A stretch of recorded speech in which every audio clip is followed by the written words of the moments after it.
Naitwa Hashim Yatera, ni mkunga bingwa katika hospitali ya taifa Muhimbili Mloganzila. Pia ni course instructor wa kozi ya Perinatal Mental Health ambayo kwa Kiswahili ni afya ya akili kwa mama wajawazito mpaka wanapojifungua.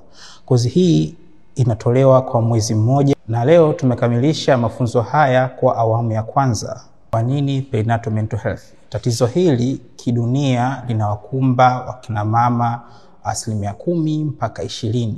Lakini Tanzania ni zaidi ya 16% wa mama hawa wanapata changamoto ya magonjwa ya akili. Kwenye utoaji huduma zetu tulikuwa hatuna mfumo au taratibu maalum wa kuwagundua na kuwapatia matibabu wakina mama wenye matatizo ya afya ya akili. Kwa hiyo kozi hii inawajengea uwezo watu wa huduma kuwabaini na kuwapa huduma stahiki. Kwa hiyo tunawakaribisha watu wa huduma wote waje hospitali ya taifa Muhimbili Mloganzila kujifunza zaidi na ili kuweza kuboresha huduma ya mama na mtoto. Kwa majina ninaitwa Evodia Mlawa.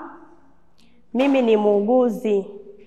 Ninatokea katika hospitali ya Tosamaganga ya Rufaa iliyopo Iringa.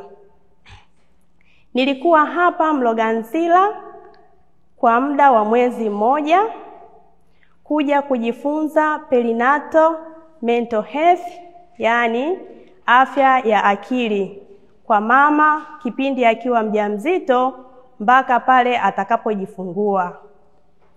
Nimeweza kujifunza mambo mengi hususani katika kumsaidia mama kipindi cha ujauzito mpaka pale atakapojifungua. Moja ya vitu nilivyojifunza ni uchunguzi au screening kwa mama mjamzito baada ya kujifungua.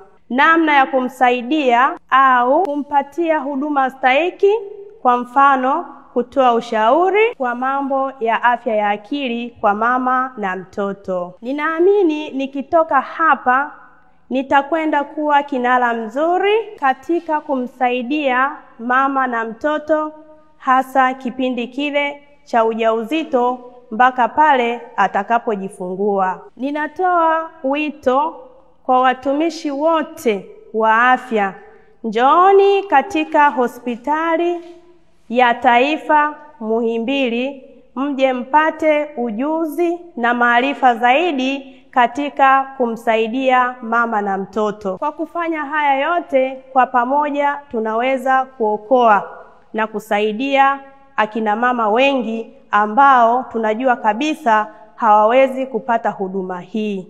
Asanteni sana.